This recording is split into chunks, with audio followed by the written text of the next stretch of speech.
Hello, everyone, and welcome to the Las Vegas Sports Services NBA Weekly Report for the first week of March. I'm John Cranton in Las Vegas, joined by Jeff Saad, who runs LVSS. We're going to take a look at the NBA Southwest Division this week. Have some trivia, but first, Jeff, you've been on a red-hot run. You had a best bet winner with St. Louis in college, a top play consensus winner on LSU Wednesday, a 3-1 night in the NBA on Thursday, a big winner with North Carolina. Really, just a terrific February, a 72-44-2 run. And I guess there's going to be some games to bet on in the March, maybe?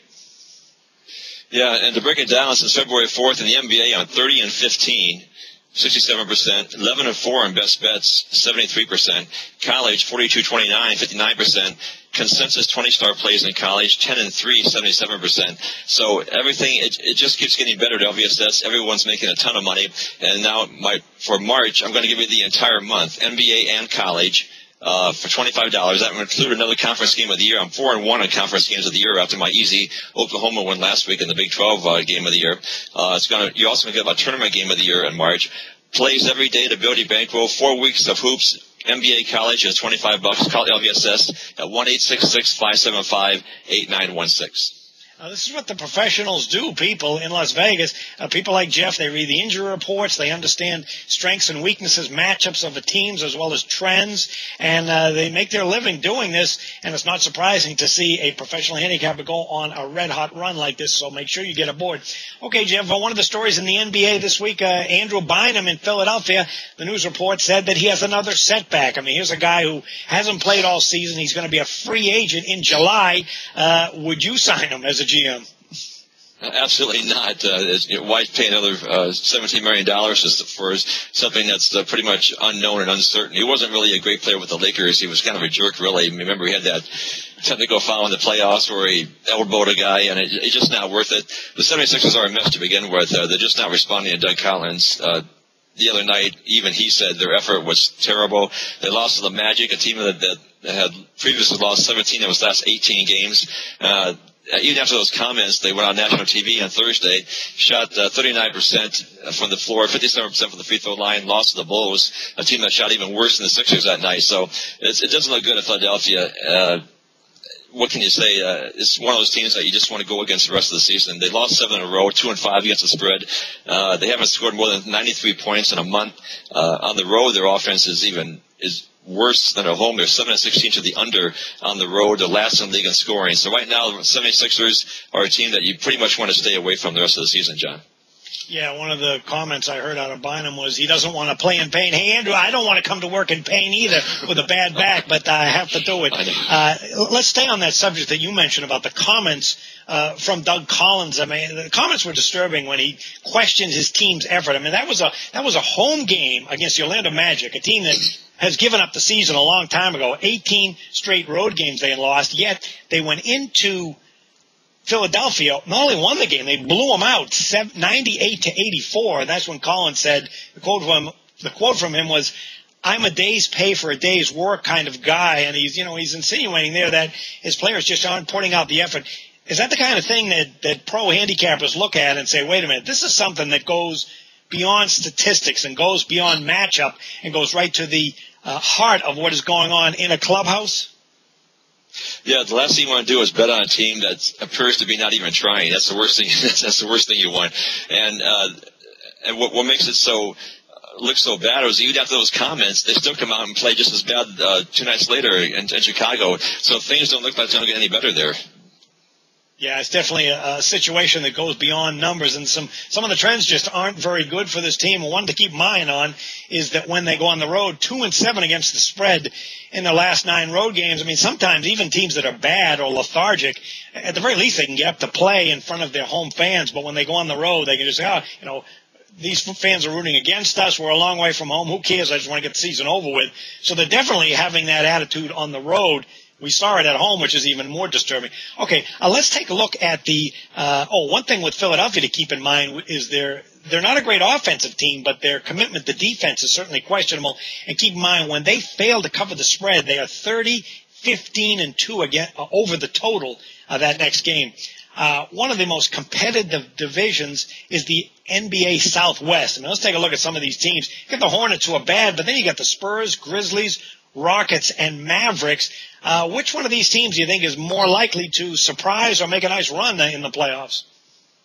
Or a team that has already surprised, the Grizzlies. After the Rudy Gay trade, I was one of them. A lot of people thought that they were kind of like throwing in the towel for this year and maybe looking forward to next year or the season after, but they've won 8 games in a row.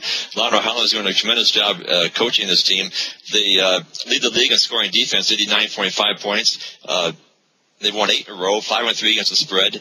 They were down 25. The Mavericks came back and won that game, and they're what can you say? But the only thing is, for this team, they have a really tough schedule in March. They have 5 back-to-back games in March. They have one trip where they have 4 road games in 5 nights, and they have to play at the Clippers, at Denver, at Utah, at New York. So March will tell whether this team is the real thing, but the way they're playing now, it's very surprising to me, and they could go, maybe to second round of the playoffs and more right now.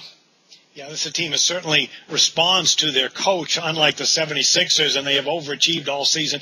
One team that I'll take a look at the Spurs. I mean, this is a team where there aren't many teams in the NBA that have won twice as many road games as they lose. The Spurs are one of those. Terrific team to look at when they're going on the road. When they're at home, they can be overvalued, a double-digit favorite. But on the road, there's some value with them. They just finished up a stretch on the road, 9-game road trip, went 7-2 straight up, 5-4 against the spread. That was part of a 6-4 spread run on the road, 60% covers. They got so much balance. They're well coached. They have fantastic depth. They can play any style. They got terrific offensive numbers, but their defensive numbers are terrific as well. They're number 4 in points scored, and they're a top 10 team in points allowed. Look at some spread trends. When they play the Eastern Conference, 25-6-1 against the spread. And you've got the great starters, but look at the depth on this team. Thiago Splitter, 28 years old, a 6'11 guy, a role player, sometimes starter when they want to rest the veteran players. 10.5 points, 5.8 rebounds per game. Great. They're getting great work out of Gary Neal, Danny Green, Steven Jackson, Boris Diaw, and Matt Bonner. It's really a unique team, and they're not afraid to run at opponents. Another team in this division, Jeff, would be Dallas. I mean, they went on a recent run of going 12-6, 12 out of 18 wins. Then they turn around and lose 3 games in a row. So is this a team that, which Dallas team is for real?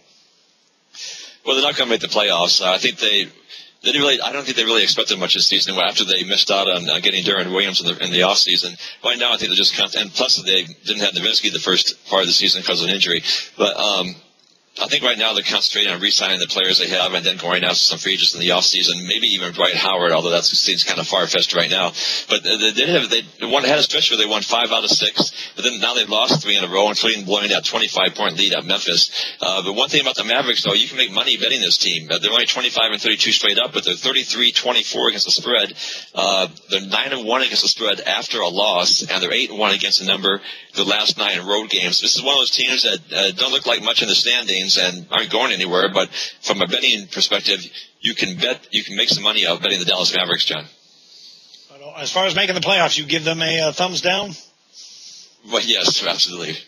Okay, well, I'll give a thumbs down. We got 2 teams left, New Orleans and the Rockets. I'll give a thumbs down to the New Orleans as far as playing well. And here's the thing to keep in mind. I mean, the prize rookie, Anthony Davis, battling a strained shoulder right now. He's been out. They're awful at defending a three-pointer, giving up 37%. That's 23rd in the league. So when they face a team that can bomb away well from long range, they have a bad matchup disadvantage. And we saw that when they played Oklahoma City the other night, a 119-74 loss. Thunder were 44% from long range. When they get blown out, they are 19-7 against the spread following a double-digit loss. So they're not bad in a bounce-back role. But a couple of things to keep in mind. On a recent run, 1-5 straight up and against the spread. That's common with teams this time of the year that aren't going to go anywhere. They might not give the effort, particularly on the road. And also keep in mind they're on a 5-1 run over the total, similar to Philadelphia. When teams just don't care anymore, the first thing to go would be defense. So they might be a team to look at on a run going over the total. Finally, there's the Houston Rockets. Boy, they're a handful with so up-tempo. Can they make the playoffs? Yeah, they can, but they're a hard team to handicap. Recently they beat the Thunder and won at Brooklyn. Then they lost to the Wizards and the Bucks. They were 8.5-point favorites against the Bucks. Both those losses, they had 17-point leads and blew them. So that's got the kind of team that you want to put your money on. They're 2-9 against the spread against losing teams. They've lost 10 games this year after they've had double-digit leads. So I'm not sure why that is. It's not known for the defense. Some teams focus on defense 48 minutes. The Rockets certainly don't. So I guess when they get a big lead, they let up a little bit and allow teams to get back into the game. But right now, when you give up 17-point leads and just look at the games, it might be a team that you want to stay away from for a while. Yeah, 48 minutes on defense. No, it's more like 48 seconds with the Houston Rockets. Yeah. Keep in mind for Houston, when March 9th rolls around, that finishes up a stretch for Houston, playing 22 of 32 games on the road, a grueling stretch. So after March 9th, they then play 9 of 10 at home, and that's part of a stretch, playing 12 of their final 18 games at home. So if they're a bubble team, the schedule certainly favors them down the stretch. Let's talk a little bit about NBA coaching. Can you name a coach that you think has got their team to overachieve this season? Well, other than Memphis, I would say Frank Vogel of the Indiana Pacers. The guy's done a tremendous job. The Pacers do not have a good offense. Low-scoring team. They've been without Danny Granger for almost the whole season, but they're in first place and doing well. I think Frank Vogel's done a tremendous job there with the Pacers. Okay, let's take a look at some road trips to keep in mind for teams where the schedule works against them. Portland Trailblazers this week playing 8 of 12 games starting on the road. The Utah Jazz, 8 of 11 away. Memphis Grizzlies, 7 of 9 on the road. And those lame duck 76ers playing 8 of 13 away. Good luck, Doug Collins, with that, getting that group motivated on the road. And some NBA... He's still around. If he makes it through the trip, you're right. Yeah. Some NBA trends to keep in mind. The Orlando Magic are on a 21-10-1 run over the total. That's common when teams just don't care anymore. The Golden State Warriors, when they play on the road, 21-8 over the total. And those defensive-minded Pacers that you named under Frank Vogel, 23-11-1 under the total when they faced a team in the Eastern Conference. All right, we'll do some trivia time. Jeff, who is the worst player in NBA history? Well, I'm biased because I'm a Detroit fan. I'm going to go with Darko Milicic. He's not only one of the worst players, but one of the worst draft picks of all time. As everybody knows now, he was drafted ahead of Carmelo Anthony, Dwayne Wade, and Chris Bosh. But he's played for 10 years now. He's 7 feet, 270 pounds. His career scoring average is 6. He's averaged 4.2 rebounds a game and 1.6 assists a game. So I'm going with Darko as the worst player in NBA history.